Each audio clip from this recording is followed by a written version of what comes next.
Well, in the latest Democratic debate, presidential candidate Dennis Kucinich said he'd seen one. So has Jimmy Carter. So did a pilot who traveled from Iran to Washington so he could speak out today about his encounter with a UFO. Now, unidentified flying object means just that, unidentified. It says nothing about what or from where. But for years now, polling has shown that a majority of Americans believe the government, our government, simply isn't telling all it knows about those lights in the sky, whatever they are. Well, tonight, CNN's Gary Tuchman investigates. If you flew on Air France from Nice to London on January 28, 1994, your captain says he saw a UFO 1,000 feet long just outside your window. It seemed to be a huge flying disc. The now retired pilot is one of 14 men, mainly former government and military officials from 7 different countries, talking about their UFO experiences. It disappeared in about 10 to 20 seconds. This conference took place in Washington, and the cast of characters was almost strangely, well, conventional. One of the believers, former governor of Arizona, Fife Symington.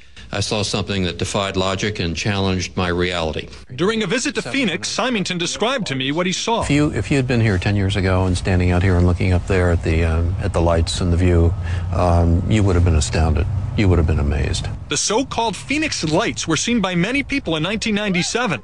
Skeptics say they were military aircraft or flares, but not the former governor. It was probably some form of an alien spacecraft. Lots of agreement on this panel. This retired Iranian Air Force pilot said he saw a UFO while flying. It looked similar to a star, but bigger and brighter. General Parviz Jafari says he tried to fire a missile, but much of his plane became inoperative. All the instrument was fluctuating, the radio had garbled, even I couldn't have communication with my pilot in my back seat with operating the radar. So none of your equipment worked, your missiles didn't work. Do you think it's because this was an alien from another world? You're sure of that? Yeah, I'm sure.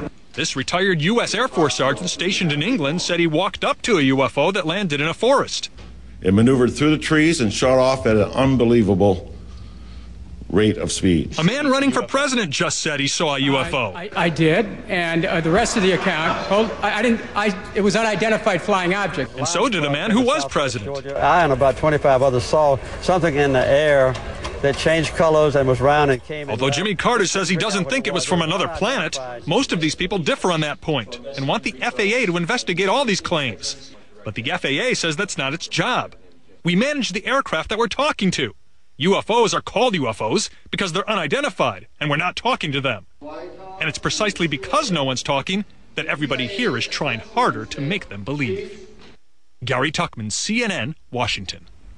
Well, we're going to talk with the man who organized the conference coming up next. He also made a film investigating 50 years what he calls official contradictions and denials. We'll also hear from a noted astronomer and UFO skeptic. We'll be right back.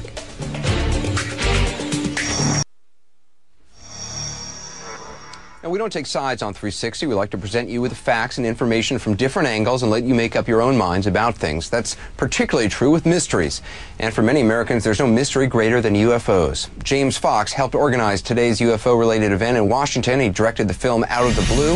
He joins me now, along with astronomer, former Air Force pilot and skeptic, James McGahey. Thanks for being with us, both of you. Let me start off with you, James Fox. You helped organize the panel. Why? What are you hoping to accomplish? We want to establish the fact that the phenomenon is real and it's taking place worldwide. And the reason why we got a panel of 14 high-ranking military and government officials from 7 countries who these guys officially investigated these cases for their governments and military. So it's not like private investigators. These are official military and government people.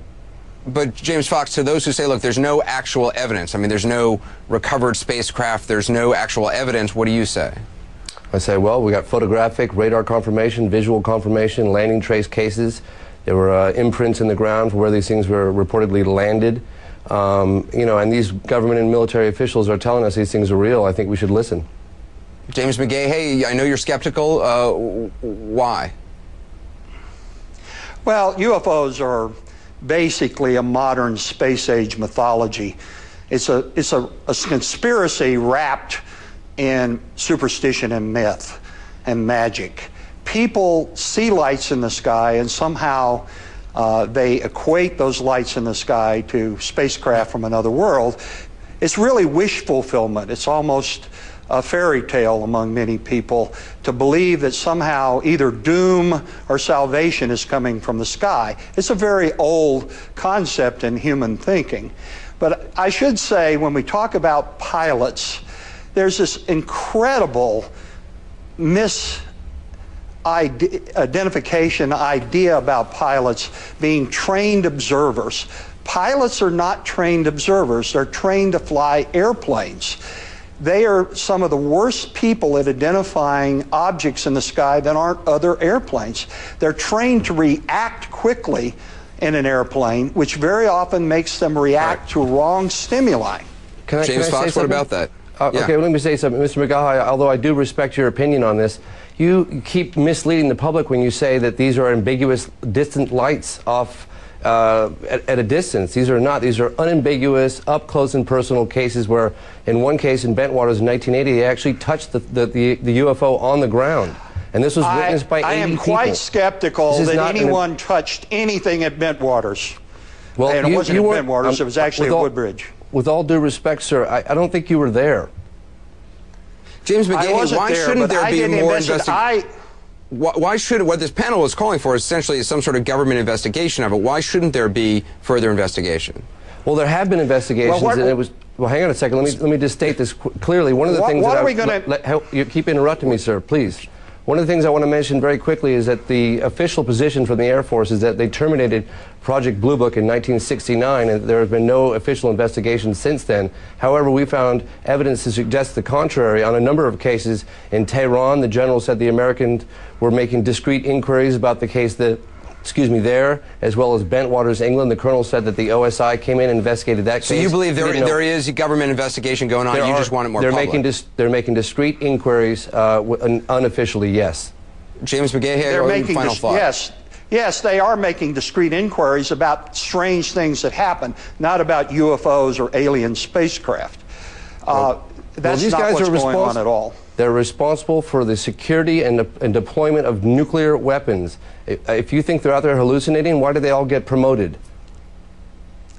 Well, we're going to have to leave it there. If we had time, I could actually tell you what happened that night. It's very prosaic, involving lights in the sky, and that's all. It's not lights in the sky, sir. Thank you.